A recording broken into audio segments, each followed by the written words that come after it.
नमस्कार भैया, राम राम। हम हैं आशुतोष नायक और आप देख रहे हैं बुंदेली वार्ता।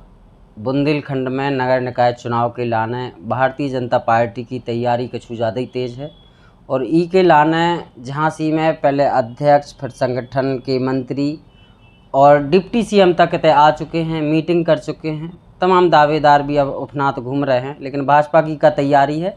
ई के लाने हमारे संगे चर्चा करवे के लाने हैं ललितपुर के प्रभारी और बुंदेलखंड कानपुर जोन के उपाध्यक्ष अनिल यादव जी। इनसे चर्चा करें कि भारतीय जनता पार्टी की ललितपुर जिला के लाने का कछु तैयारी हैं, कैसी भाजपा तैयारी कर रही है। इसे अपन लोग समझें कि आसपास के बुंदेलखंड के और जिला में भी का तैयारी हैं। अनुमान जो भी लग जाए कि जो तैयारी ललितपुर में चल रही बे मिलती जुलती तैयारी झांसी में भी चल रही हैं, बे जालौन में भी चल रही हैं, हमीरपुर, बांदा, चित्रकूट, बुंदेलखंड के अन्य जिलों में भी यही तैयारी चल रही हैं। भाई साहब, बहुत बहुत स्वागत है आपको बुंदेली वार्ता में। नमस्कार जी भाई साहब, सबसे पहले सवाल तो जो ही है, अब तो बहुत सारे दावेदार हैं और बहुत सारे लोग टिकट मांगने की तैयारी कर रहे हैं, अपनी अपनी तैयारी कर रहे हैं, लेकिन भाजपा करीब 1 महीना पहले से ही की तैयारी कर चुके हैं। तो शुरुआती तैयारी से अब तक की तैयारी कैसे कैसे हो रही है, का काम चल रहा है भाजपा के नगर निकाय को लेकर? अभी तक काफ़ी आगे हम लोग चुनाव को लेकर के बढ़ चुके हैं। पहले प्रदेश स्तर पर भी हम लोगों ने बैठक की जी। और हमने अपने जो भी नगर निकाय हैं, जो निकाय चुनाव संदर्भित नगर पालिका है, नगर पंचायत है और नगर निगम है, इनमें सारे संयोजक, प्रभारी ये हमने नियुक्ति कर ली है। इनकी बैठकें प्रदेश लेवल पर, क्षेत्र लेवल पर और ज़िले की ऐसे त्रिस्तरीय बैठकें हमने संपन्न कर ली हैं। इसके बाद एक स्टेप और नीचे हम वार्ड में चले गए हैं। वार्ड तक की कल 20 तारीख तक हमने सारी बैठकें कंप्लीट कर ली हैं। वार्ड का परिसीमन कैसे आता है, उसके हिसाब से कौन हमारे लिए उपयुक्त व्यक्ति होंगे, वोटर लिस्ट पर हमने काम शुरू किया है। नए मतदाता बढ़ाने के लिए भी पार्टी ने प्रयास किया है, हमने हर जगह फॉर्म भेज करके, और ये भी अभियान हमारा तेजी से चल रहा है नए मतदाता बढ़ाने का। और जो ऐसे बोगस वोटिंग है, फर्जी मतदाता है, ऐसे मतदाताओं को डिलीट करवाने का भी काम कार्यकर्ताओं को दिया गया है। ऐसे अलग अलग प्रकार से उस क्षेत्र में कौन अच्छे प्रभावी व्यक्ति हैं, उनसे संपर्क का काम। और दीपावली के बाद ऐसे जब हम अगले स्टेप पर जाएंगे तो पन्ना प्रमुखों की बैठक करेंगे। एक एक पन्ने को जो है हमने एक एक व्यक्ति को दे करके, और इस चुनाव को नीचे तक हम बहुत एक मजबूती के साथ लड़ने वाले हैं और इसकी पूरी योजना बनी है। तो कई बार देखने को ऐसा मिलता है कि दावेदार कई होते हैं, एक से अधिक होते हैं, कई कई जगह पे 5-5, 6-6 दावेदार, प्रबल दावेदार के नाम आते हैं जी। पार्टी के पास एक धर्म संकट होता है कि हमें किसी एक को ही चुनना है। नियम ऐसा है कि सिंबल ही एक व्यक्ति को दे सकते हैं। कई लोग रूठ जाते हैं और रूठने मनाने की प्रक्रिया में कई बार पार्टी का नुकसान भी कर देते हैं। कई लोग बगावत भी करते हैं, निर्दलीय होकर फिर चुनाव लड़ते हैं, किसी और पार्टी में कूद कर चुनाव लड़ते हैं। पिछली बार ऐसे लोगों की संख्या बहुत अधिक थी निकाय चुनाव में, तो उनके लिए क्या इंतज़ाम कर रही है भारतीय जनता पार्टी कि जो पहले बगावत कर चुके हैं और एक बार फिर तैयारी करनी शुरू कर दी है, भाजपा से टिकट मांग रहे हैं, उनके लिए क्या व्यवस्था है? देखिए, हमारा प्रयास है ज़्यादातर, क्योंकि लोकतंत्र में चुनाव लड़ने का सभी को अधिकार है, और नीचे का जितने नीचे चुनाव में जाएंगे सभी जो कार्यकर्ता हैं, हम उनको, क्योंकि सब विधायक और सांसद का चुनाव नहीं लड़ सकते, पार्षद का चुनाव भी कार्यकर्ता लड़ते हैं। प्रयास ऐसा ही है कि अगर कार्यकर्ता हमारा 19-20 है तो हम उस पर फोकस करते हैं कि कार्यकर्ता चुनाव लड़े। जहाँ की बहुत विषम परिस्थितियाँ हैं वहाँ पर हम दूसरे प्रकार से सोचते हैं। प्रयास यही रहता है कि इस चुनाव में हम ज़्यादा से ज़्यादा कार्यकर्ता को प्राथमिकता दें। और रही बात बगावत की, या जो आप कह रहे हैं, तो उसमें भी बहुत सारे कार्यकर्ताओं को हम समझाने का काम करते हैं। जो सीनियर कार्यकर्ता हैं, ऐसे हमारे पार्टी के वरिष्ठ पदाधिकारी, उनसे बातचीत करके, और अच्छा कार्यकर्ता है तो उसको हम संगठन में स्थान देंगे। अगर चुनाव जीत सकने की स्थिति में नहीं है तो फिर हम ऐसे चुनाव ला करके किसी कार्यकर्ता को ऐसे नहीं, उसका मन खराब नहीं करना। इस नाते से कोई अच्छा कार्यकर्ता है लेकिन उसकी चुनावी स्थिति नहीं है तो उसको संगठन में काम में लेंगे, उसको आगे बढ़ाएंगे। और जो चुनाव लड़ने वाले कार्यकर्ता हैं तो उनमें से जो है ध्यान में रख करके ऐसे लोगों को आगे ला करके चुनाव लड़ाएंगे। बतौर भारतीय जनता पार्टी के क्षेत्रीय उपाध्यक्ष, आरक्षण कब तक आएगा? क्या ऊपर से लीड मिल रही है और क्या इशारा है अभी कि आरक्षण दीपावली के पहले या दीपावली के बाद? प्रतीक्षा कीजिए, त्योहार मनाइए, इसके बाद जो है कुछ अच्छा ही होगा। और ये ऊपर से चूँकि सरकार से तय होता है, सारी चीज़ें वो लोग तय करते हैं, हमारे उसका विषय नहीं है। वो जब आएगा, ये चूँकि उसका नीचे से सारा होमवर्क हो करके जाता है, फिर वहाँ से ऊपर से निर्णय होते हैं। जैसे ही आएगा तो आप सभी के सम्मुख आ जाएगा। उसके बाद हम लोग अपनी चुनावी तैयारी में जुटे हुए हैं।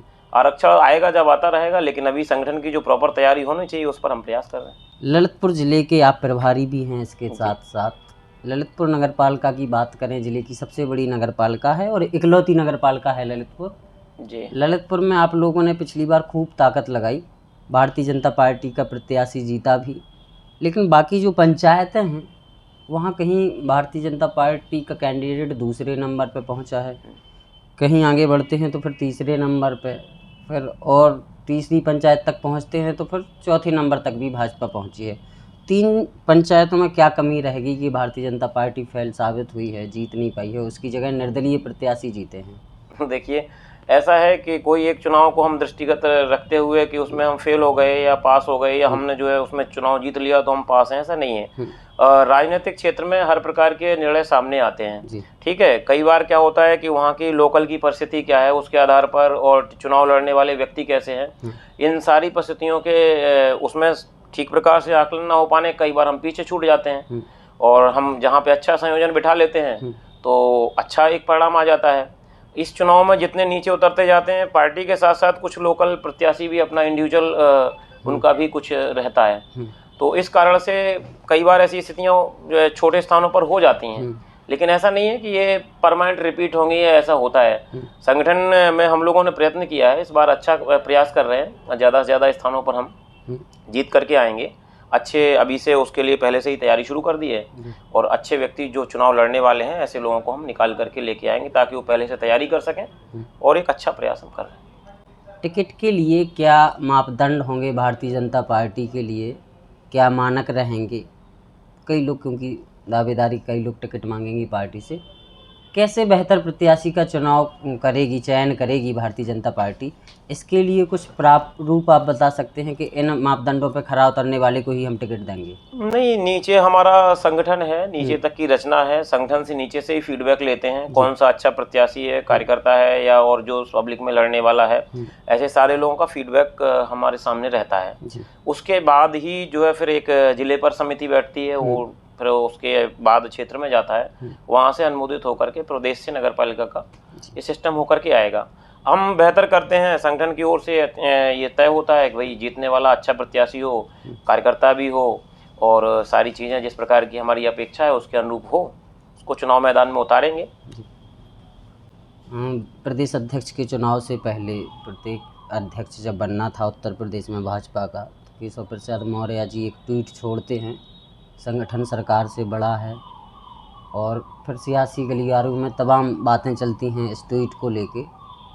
तो निकाय चुनाव में जो है संगठन ही टिकट का चयन करेगा कि इस व्यक्ति को टिकट मिलना है, या फिर सरकार के कुछ नेताओं का, सांसद विधायकों का भी इसमें हस्तक्षेप रहेगा कि भैया इनकी हम सिफारिश कर रहे हैं, इनको भी दे दिया जाए? ऐसा कुछ भी सामने आता है क्या? उन्होंने जो कहा बिल्कुल सही कहा है, संगठन सर्वोपरि है, संगठन से ही सरकार है, संगठन नहीं होगा तो सरकार कैसे होगी? तो संगठन से ही सरकार है, संगठन तो सर्वोपरि है। अब संगठन में जो नीचे की रचना है उसमें संगठन ही तय करता है, संगठन के लोग जो कार्यकर्ता हैं नीचे वो तय करते हैं, लेकिन जो जनप्रतिनिधि है वो भी हमारे कार्यकर्ता ही है, ऐसा नहीं उनको ही हमने विधायक बनाया है, तो उनके भी महत्वपूर्ण सुझाव उनको भी हम सम्मिलित करते हैं, ऐसा नहीं उनको इग्नोर करके, उनको हटा करके हमको कोई निर्णय करना है। वो भी हमारे संगठन का ही पार्ट है, लेकिन वो सरकार में चले गए हैं, इसलिए उनकी अपनी भूमिका है, उनके सुझाव जो भी हैं उनको भी ध्यान में रखते हैं, लेकिन अंतिम निर्णय तो संगठन ही करता है। यानी ये कह सकते हैं कि यदि आपकी विधायक सांसद से खटपट चल रही है तो टिकट में कहीं ना कहीं 20% या 25% हस्तक्षेप तो रहेगा विधायक सांसद का, ये तो गुडविल बना के चलना पड़ेगा। नहीं, ऐसा कुछ नहीं है कि गुडविल खटपट, ये देखो राजनीतिक क्षेत्र में छोटी मोटी चीज़ें तो चलती रहती हैं, मतभेद हो सकते हैं, लेकिन मनभेद नहीं करते हम लोग।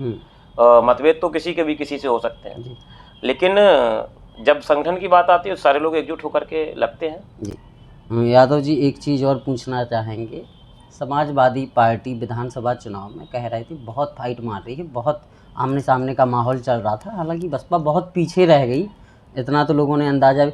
सपा को इस निकाय चुनाव में आप कैसे देख रहे हैं? ललितपुर में कितनी क्या स्थिति में रहेगी समाजवादी पार्टी, वहाँ का क्या आकलन है?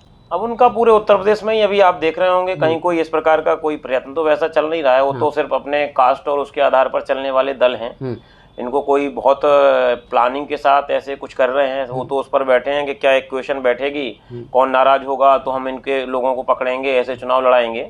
संगठन के लिए संगठन के तरीके से काम करना पड़ता है, और वो वहाँ पे तो वैसे ही एक प्राइवेट सिस्टम टाइप का है कि व्यक्ति केंद्रित सिस्टम है, तो वो जो निर्णय करेंगे उनकी परवाह हमें नहीं है। फिलहाल वो इस निकाय चुनाव में बहुत अधिक अच्छी परफॉर्मेंस करने वाले भी नहीं हैं।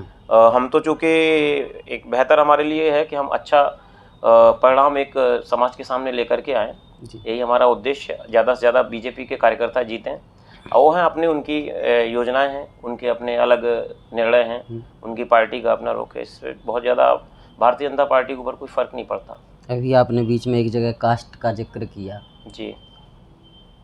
एक जिक्र होता है समाजवादी पार्टी का, जब जब नाम सामने आता है तो एक कास्ट का भी जिक्र होता है कि इस विशेष कास्ट की ये विशेष पार्टी है। इसको आप कैसे देखते हैं, क्योंकि वो विशेष कास्ट आपके पीछे भी जुड़ी है और आप भारतीय जनता पार्टी में एक बड़े ओहदे पे हैं और बड़ी जिम्मेदारी पे भी हैं ललितपुर की।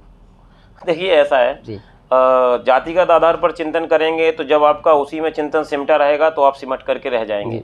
जब आप राष्ट्रीय स्तर पर सोचेंगे, सिर्फ जाति ही एक वो नहीं है, उसके अतिरिक्त भी इस देश के अंदर बहुत सारे विषय हैं जो भी थोड़ा सा उससे बाहर निकल करके देखेंगे। अगर इस देश के लिए काम करना है तो भारतीय जनता पार्टी से अच्छा दल कोई नहीं है। हर जातियों के लोग इसमें काम कर रहे हैं, सारे लोग, और सभी का उचित सम्मान, जो हमारे उसमें कहा सबका साथ सबका विकास माननीय प्रधानमंत्री जी कहते हैं, और उसको साकार करने के लिए आपने देखा होगा हमने अपने संगठन में अलग अलग स्टेप पर हर प्रकार के कार्यकर्ताओं को स्थान दिया है जी। पिछड़े, दलित, ये सारे जितने भी हैं आप हमारे उसमें देखेंगे संगठन में 30% 40% तक हमने उनको पहले संगठन में वरीयता दी जी। सरकार में भी देखेंगे तो उसमें भी हमने उनके उसके आधार पर हमने उसका तय किया है। तो ऐसे आज के युग में आपको सभी को स्थान देना पड़े। किसी एक जाति विशेष को लेकर के आप आगे लंबे समय तक टिक पाएंगे, मुझे ऐसा नहीं लगता। अब पूरे यदि बुंदेलखंड की बात करें, बुंदेलखंड में पिछली बार भी अच्छे चुनाव जीता, पूरे बुंदेलखंड की अधिकतर सीटें आई। इस बार तो 19 का 19 पूरा टुकड़ी साफ हो गया। निकाय चुनाव में बुंदेलखंड की क्या स्थिति रहने वाली है?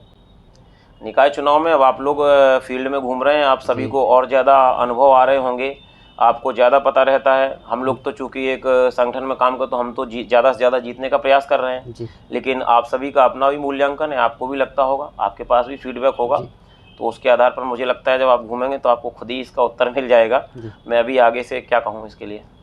एक और आखिरी सवाल, एक जो जिला प्रभारी बनाया जाता है पूरे ज़िले का, और एक चुनाव में जिला प्रभारी बनाया जाता है जी, वो अलग अलग नाम है कि जिम्मेदारी एक ही है जिला प्रभारी की, और अलग से चुनाव के अलावा और क्या क्या काम होते हैं? जिला प्रभारी परमानेंट संगठन की व्यवस्था है, वो प्रदेश घोषित करता है संगठन के संपूर्ण काम, उसके वहाँ के संगठन की जो भी बातें हैं, चाहिए कार्यक्रम है, वो नीचे धरातल तक उतरे हैं। इसके लिए एक ही जिला प्रभारी की रचना है, ठीक है। बाकी कोई वैसे जिला प्रभारी नहीं बनाया जाता। चुनाव की दृष्टि से कुछ प्रभारी हम तय करते हैं, तो वो चुनाव तक के लिए रहता है। उसके बाद हाँ, चुनाव तक उसको रह करके फिर चुनावी प्रक्रिया को देखने के लिए इस प्रकार के हमें लोगों को दायित्व दे करके ज़्यादा से ज़्यादा लोगों को उसमें इन्वॉल्व करते हैं।